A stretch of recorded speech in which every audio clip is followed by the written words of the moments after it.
We are the Gujarat Technological University. Since its inception over a decade ago, GTU has been empowering young and curating minds to realize their true potential. Over 4 lakh inspired students are enrolled with one of the premier academic universities in India. With more than 450 affiliated colleges in its fold operating across 5 zones of the state, GTU, the International Innovative University, your place to move forward.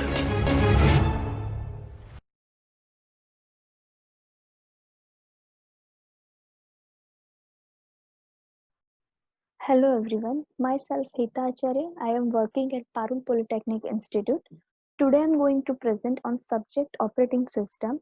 So what is operating system? As we know, the title of the operating system is an interface between a computer user and computer hardware. Let's see definition of operating systems. So here we can see there are some objectives are there. First is introduction of operating system services, introduction of process and process life cycle. So see the introduction of operating system. So an operating system is a program that acts as an interface between the computer, hardware and the user, and it controls the execution of all kind of programs. And operating system is one type of software which perform all the basic tasks like memory management, process management, file management, handling input output devices, and some controlling devices like drivers and printers. So some popular operating system include Linux operating system, Windows operating system, and Mac operating systems. So next is services of operating system. So services of operating system is it provides programs and environment to execute, and it provides the users the services to execute the programs in a convenient manner. So an operating system provides services to both users and the both programs. There are some common services provided by an operating system. So first one is program execution, second one is IO operation, third one is file system manipulation, fourth one is communication, fifth one is error handling, sixth one is resource management, and seventh one is protection. So we will discuss about program execution. So operating system handle many kinds of activities from user programs to system like printer, spooler, name server, file server, etc. So what is process? A process includes the complete execution context like code to be executed, to be manipulated, some data to be manipulated, registers, and some operating resources in use. So there are some major activities include in operating system with respect to program management. So first one is the program loaded into the memory and execute particular program. It handles some program execution task and it provides some mechanism for process synchronization, process communication, and deadlock preventing. Next one is IO operations, means input output operations.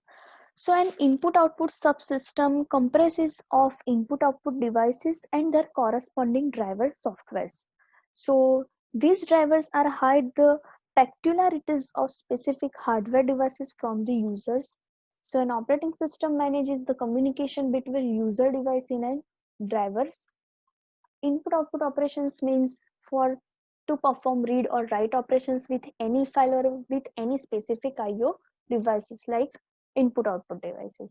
So operating system provides the access to the required input output devices when it is required. Next is file system manipulation. So a file represents a collection of related information. So the computers can store their particular files on the disk for long-term storage purpose. So here we can see the file system is normally organized into directories for easy navigation and usage, and these directories may contain some files or other directions. So there are some activities with respect to file management. program needs to read a file or write a file, the operating system gives the permission to the program for particular operation to perform on the file, and some permission varies from read only for writing purpose and denied and so on. So operating system provides an interface to the user for create and delete directories as well as file, or we can create an interface within the operating systems and backup of the particular file. Next is communication. So in case of distributed systems, which are a collection of some processors that don't share memory, peripheral devices, or a clock, so the operating system manages that communication between all the processes. So multiple processes communicate with one another through the communication line in the network. So here we can see the operating system handles routing and connection strategies and the problems of content and security. So there are some activities with respect to communication. First one is two processes often require data to be transferred between them, and both the processes can be on one computer or in different types of computer but are connected through a computer network. So communication may be implemented by two methods, either by shared memory or message passing. Next one is error handling. So operating system and can take an appropriate action to ensure the correct and consistent computing. So error can handle anytime and anywhere. An error may occur in CPU. So in input output devices or in the memory hardware, there are some activities with respect to error handling. So the operating system constantly check for possible errors. Next is resource management. So in resource management, there are some resources like in memory, CPU cycles, file storage are to be allocated to each other or job to purpose of multi-user and multitasking environment.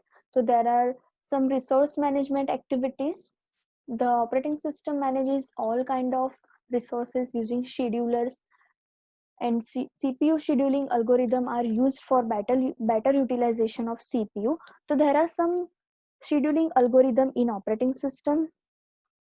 First one is FCFS, first come first serve scheduling algorithm. Second one is SJF, shortest first job algorithm. Priority scheduling algorithm, shortest remaining scheduling algorithm, and round robin algorithm. Next one is protection.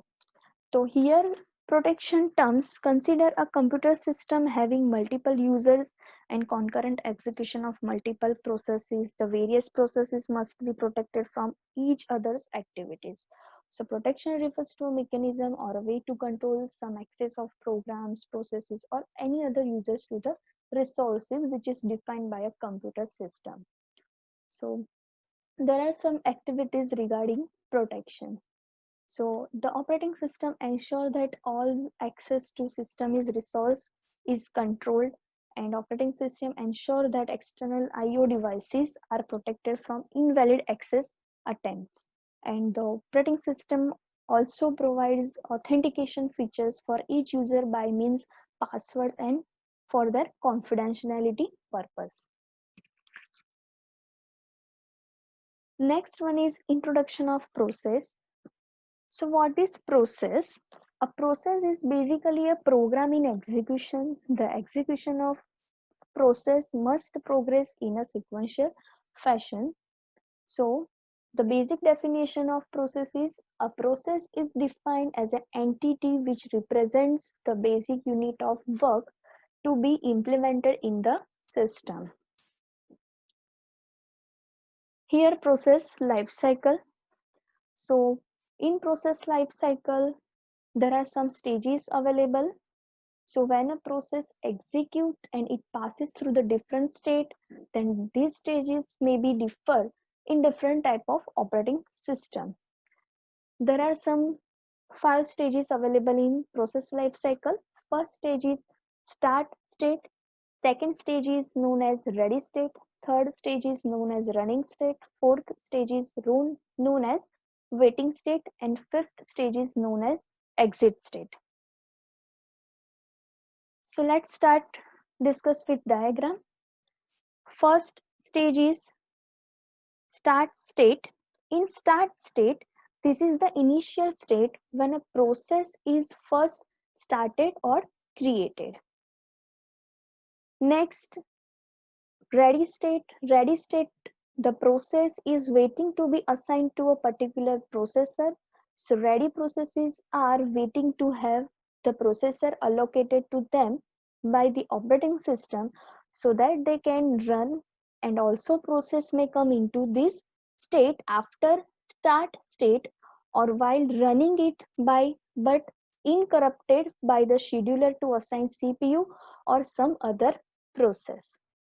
So in after ready state, there are some stages available. Third stage is running state. So once the process has been assigned to a processor by the operating system scheduler, the process state is set to running the processor execute it instructions. So there are some instructions performed in running state. And fourth stage is waiting state. So in waiting state, the process moves into the waiting state if it needs to wait for a resource, such as waiting for user input or writing or waiting for a file to become available. So after that waiting state, last stage is terminated or exit state. So once the process finish its execution or it is terminated by the operating system, so it is moved to the terminate state where it waits to be removed from main memory. So here some details about 5 stages of a process life cycle. Thank you.